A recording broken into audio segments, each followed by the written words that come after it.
of Jesus Christ, our Lord and Savior. आइए Sunday school के senior class का पहला पाठ आज हम सीखेंगे। इस पाठ का नाम है 4 सुसमाचार लेखक, 4 गॉस्पेल राइटर्स। आइए हम प्रार्थना करेंगे।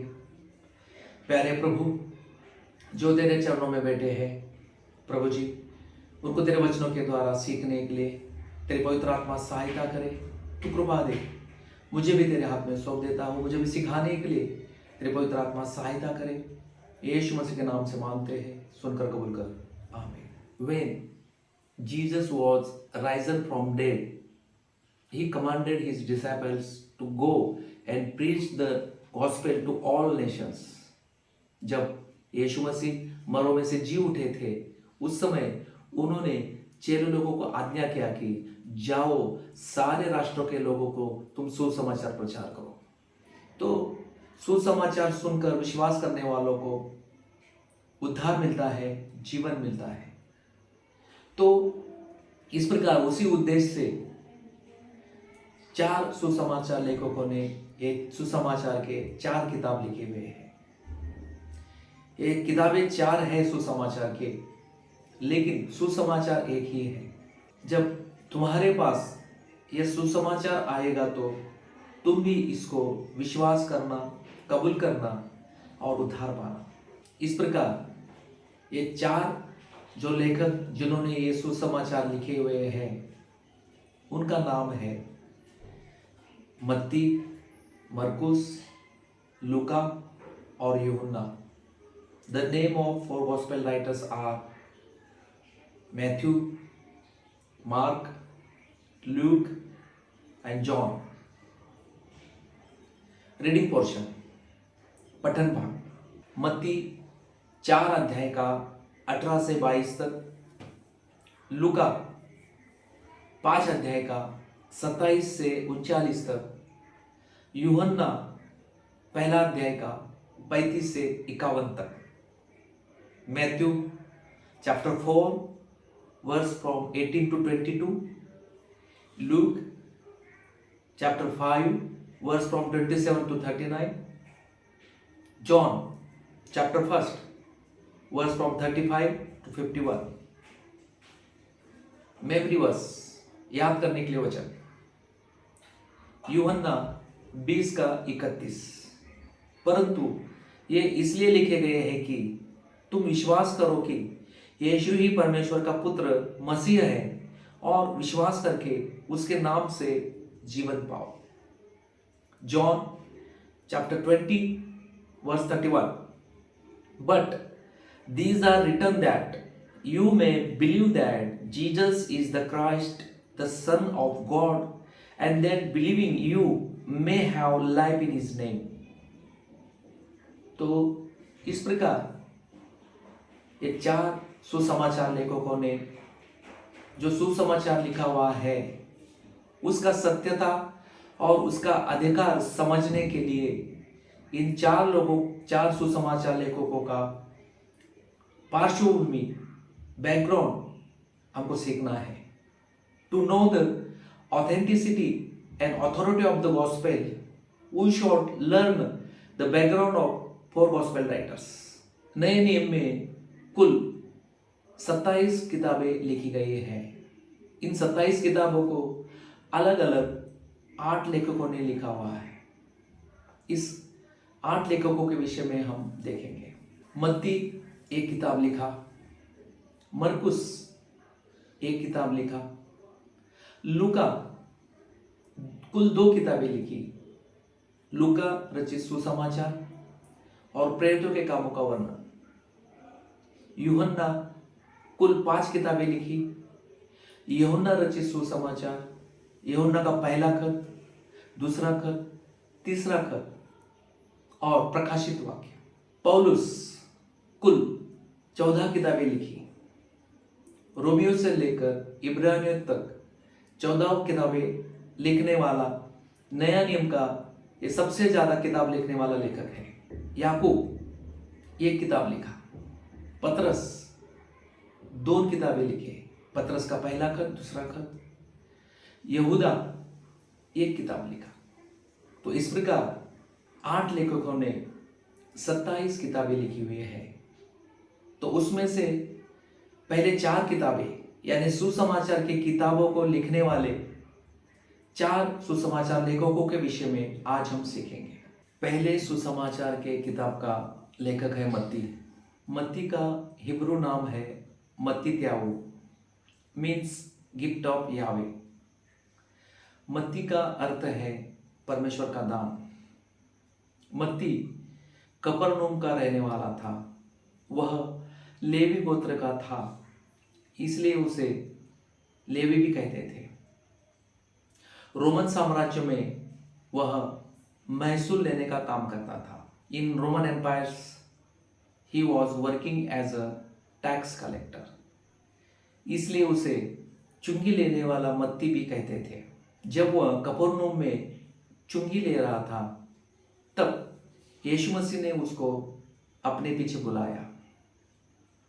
तब वह अपना सब कुछ छोड़कर यीशु मसीह के पीछे हो लिया। मत्ती 12 प्रेरितों में से एक था। जब वह यीशु मसीह के पीछे हो लिया, उसने अपने पुराने सब दोस्तों के लिए भोज रखा और सबको अपने यीशु मसीह का पीछे जाने के विषय में बताया। इसी प्रकार हम भी यीशु मसीह का पीछे चलने के लिए जाते समय हम सबको इस प्रकार बताना है। उसका रेफरेंस है मत्ती का सुसमाचार 9 अध्याय का 9 से 13, मरकुस का सुसमाचार उसका 2 अध्याय का 14 से 17, लूका का सुसमाचार उसका 5 अध्याय का 27 से 22 तक। पिंतकुस्त के दिन के बाद 12 साल तक मत्ती पैलेस्टाइन में सुसमाचार बताते रहा। उसके बाद वो इथियोपिया में गया, पर्सिया में गया। इथियोपिया में वो इस प्रकार सेवकाई करते समय यीशु मसीह के लिए वो शहीद हो गया। उसे भाला मार दिया गया था, लेकिन अपने मरने से पहले उसने अपने लोगों के लिए, मतलब यहूदी लोगों के लिए हिब्रू भाषा में यीशु का जीवन वृत्तांत यानी सुसमाचार का किताब लिखा। बाद में उसको ग्रीक भाषा में अनुवाद किया गया। मत्ती का 2 अध्याय में यीशु मसीह का जन्म हुआ तो उसका यहूदियों का राजा होकर लिखा है। और मत्ती का 27 अध्याय में जब यीशु मसीह को क्रूस पर चढ़ाया, उस समय उधर यहूदियों का राजा करके लिखा हुआ है। मतलब इस प्रकार मत्ती यीशु मसीह को, यहूदियों को एक राजा होकर सादर करना चाहता था। सुसमाचार के दूसरे किताब का लेखक है मरकुस। मरकुस ने यह सुसमाचार का किताब रोमियो के लिए लिखा था। उन लोगों को यीशु को परमेश्वर का दास करके वो सादर करना चाहता था। ऐसा माना जाता है कि सबसे पहले मरकुस रचित सुसमाचार लिखा गया था। मरकुस यूहन्ना नाम से भी जाना जाता था। वह लेवी गोत्र से था। मरकुस का माँ का नाम मरियम था, जो बरनबास का बहन था। मरकुस को यरूशलेम में अपना घर था। प्रेरितों के काम 12 का 12। इसी घर में यीशु मसीह ने अंतिम भोज लिया था। 120 लोग ऊपर का शक्ति पाने के लिए इसी घर में 10 दिन तक प्रार्थना में बैठा था। पिंतकुस्त के दिन पवित्र आत्मा का शक्ति इसी घर में 120 लोगों के ऊपर उतर आया था। राजा हेरोदेस अग्रिप्पा के समय में उसने यरूशलेम के विश्वासियों को बहुत सताया। तो यरूशलेम के विश्वासी लोगों को सतावट में यही घर उनको एक शरण स्थान था। मरकुस पतरस के द्वारा मसीह में आया। पहला पतरस 5 अध्याय का 13 में पतरस मरकुस को हे मेरे पुत्र करके परिचय देता है। इससे हमको ये समझ आता है कि पतरस के साथ मरकुस का आत्मिक संबंध बहुत अच्छा था। इसी कारण उसको यीशु मसीह का जीवन वृत्तांत लिखने के लिए प्रेरणा मिला होगा। पतरस के द्वारा मिली हुई सच्चाई के कारण, उसके आधार पर उसने ये सुसमाचार का किताब लिखा होगा। मरकुस पौलुस का पहली मिशनरी यात्रा में उसके साथ गया था। बाद में कुछ कठिनाइयों के कारण उसे वापस आना पड़ा। इस कारण पौलुस मरकुस को उसकी दूसरी मिशनरी यात्रा में ले जाने के लिए हिचकिचाया। इस कारण मरकुस बरनबास के साथ साइप्रस गया। मरकुस अलेक्जेंड्रिया में, इजिप्ट में सेवकाई किया। सम्राट ट्रोजन के द्वारा बुकोलस नामक स्थान में मरकुस को जलाया गया और उसको दफनाया गया। इस प्रकार मरकुस यीशु मसीह के लिए शहीद हो गया। सुसमाचार का तीसरा किताब का लेखक लूका के बारे में देखेंगे। वह अंताकिया से था जो ग्रीस देश में है। लूका एक वैद्य था। He was a doctor. ये बात हम कोलोसिया 4:14 में पढ़ सकते हैं। नया नियम का एकमात्र ज्ञात लेखक है जो अन्य जाति से मसीह में आया था। Means he was a gentile Christian. लूका ने 2 किताबें लिखी, लूका रचित सुसमाचार और प्रेरितों के कामों का वर्णन। वह पौलुस के द्वारा मसीह में आया। पौलुस और दूसरे लोगों से वो प्रभावित था, इससे उसको सुसमाचार लिखने के लिए प्रोत्साहित किया था। लूका ने यीशु मसीह को पूर्ण मनुष्य होकर उसका सुसमाचार में सादर किया है, क्योंकि उसका उद्देश्य था यीशु मसीह को अन्य जातियों को सादर करे। पौलुस का दूसरी मिशनरी यात्रा जो त्रोआस में था, वो उसके साथ गया और उसके मृत्यु के दिनों तक उसके साथ रहा। पौलुस का तीसरी मिशनरी यात्रा में वो यरूशलेम गया था। बाद में पौलुस को 2 साल के लिए कैसरिया में कैद किया गया।